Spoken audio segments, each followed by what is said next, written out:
રાજકોટ જિલ્લાના સરધારાના સર ગામે યુવકની હત્યાનો ઉકેલાયો ભેદ।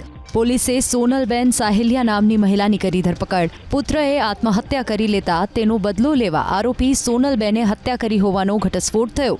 આરોપી સોનલબેનના પુત્ર અજયના છૂટાછેડા બાદ તેની પૂર્વ પત્નીએ અજયના લગ્ન અન્ય સ્થળે ન થવા દીધા, જેના કારણે અજયે આત્મહત્યા કરી લીધી હતી। હત્યા કરતા પહેલા સોનલબેને ઇન્સ્ટાગ્રામ પર લાઈવ કરી ધમકી પણ આપી હતી। બાદમાં બે સગીર સાથે મળી પુત્રવધૂના ભાઈ ગિરીશ રાઠોડની છરીના ઘા ઝીકી હત્યા કરી નાખી હતી। જોકે પોલીસે આરોપી સોનલબેનની ધરપકડ કરી છે।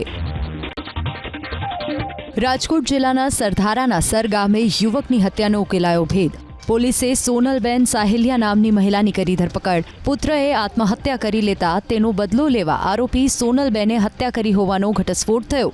આરોપી સોનલબેનના પુત્ર અજયના છૂટાછેડા બાદ તેની પૂર્વ પત્નીએ અજયના લગ્ન અન્ય સ્થળે ન થવા દીધા, જેના કારણે અજયે આત્મહત્યા કરી લીધી હતી।